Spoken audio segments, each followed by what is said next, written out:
Pemirsa, berita utama datang dari Universitas Lampung. Sejumlah mahasiswa Unila gelar unjuk rasa mengecam perilaku koruptif Rektor Unila dan gengnya. Tidak hanya mahasiswa, anggota DPRD Lampung juga turut geram.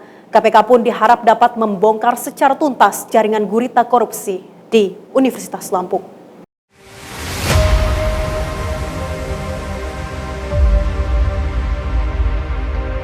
KPK meningkatkan status perkara ini ke tahap penyidikan dengan mengumumkan 4 tersangka sebagai berikut.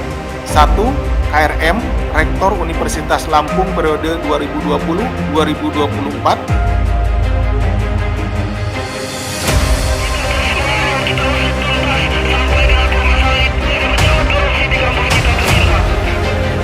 Buntut ditangkapnya Rektor Unila, Profesor Karomani oleh KPK. Sejumlah mahasiswa Universitas Lampung menggelar demonstrasi di depan kantor rektorat. Menurut mahasiswa, apa yang sudah dipertontonkan Karomani atas perilaku korupsi bersama gerombolannya memalukan Universitas Lampung dan dunia pendidikan.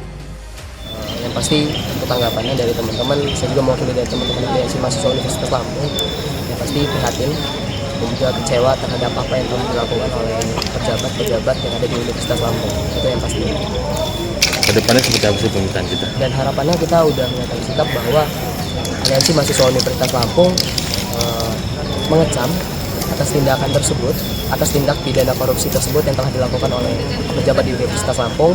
Dan juga kami mendukung untuk KPK untuk lebih mengusut tuntas dengan profesional dan sungguh-sungguh terhadap apa yang terjadi di Universitas Lampung sendiri. Tadi teman-teman mahasiswa pun dari teman-teman aliansi mahasiswa Universitas Lampung tetap meminta untuk pejabat PLT itu di luar dari birokrat Universitas Lampung, karena takutnya terjadi hal-hal yang tidak diinginkan.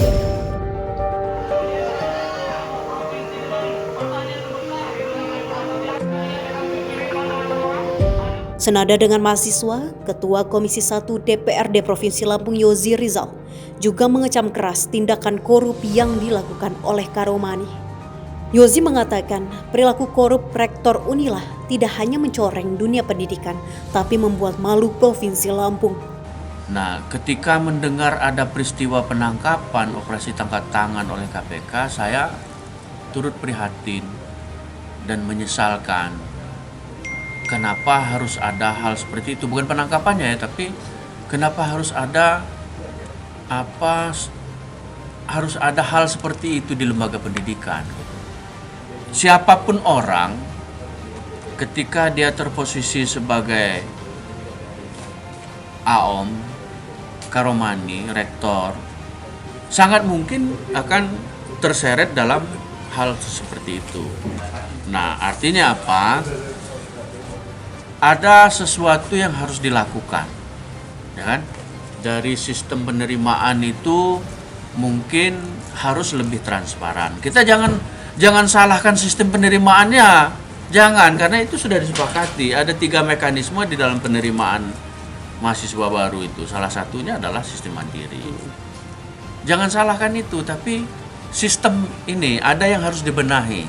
Pertama, transparansi dari sistem tersebut, lalu kemudian yang kedua mekanisme kontrol, sehingga kesalahan yang sama tidak terulang lagi.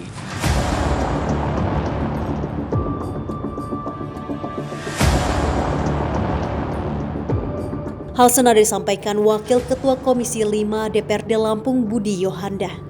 Menurutnya KPK tidak boleh berhenti di 3 pejabat utama Universitas Lampung yang sudah ditangkap. Dirinya mendukung dan mendorong KPK untuk terus menyelidiki dan mengungkap pelaku-pelaku lainnya yang terindikasi terlibat dalam kasus korupsi Rektor Unila ini.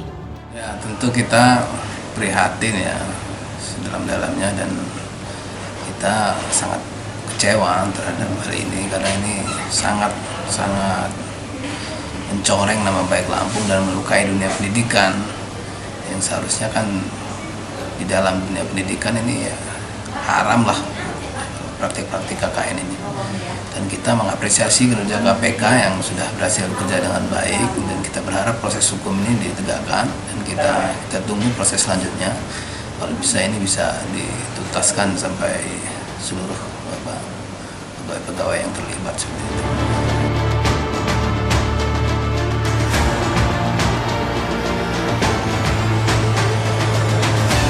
Di hari yang sama, Kemendikbudristek menunjuk Muhammad Sofwan Effendi sebagai PLT Rektor Unila.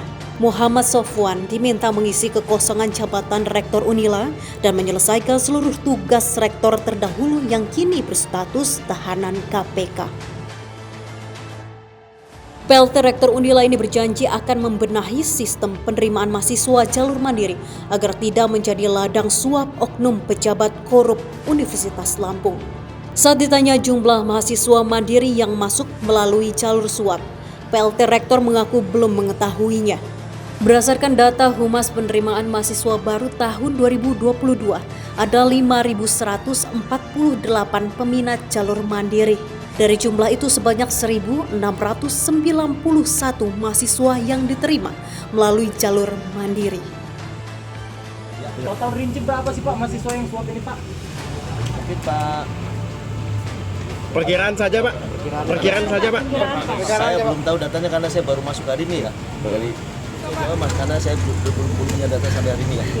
Belum ada datanya ya Pak ya? Enggak, saya belum punya. Mungkin Pak izin Pak, ini kan yang terkait kasus kan kedokteran Pak untuk mahasiswa barunya. Apakah di fakultas lain akan kita lakukan evaluasi atau seperti apa Pak? semua, tidak hanya di fakultas kedokteran. Semua penerimaan mahasiswa baru untuk seluruh fakultas kita harus ikuti aturan yang ditetapkan oleh Kemendikbud, oleh peraturan menteri yang ditetapkan. Jadi hanya dua jalur resmi. Jalur reguler dan jalur yang mandiri tapi yang diizinkan secara regulasi oleh kementerian. Diberitakan sebelumnya, Rektor Unila Profesor Karomani bersama 3 orang lainnya ditangkap KPK dalam perkara korupsi penerimaan mahasiswa baru jalur mandiri Universitas Lampung. Dari Bandar Lampung, Tim Liputan Metro TV Lampung.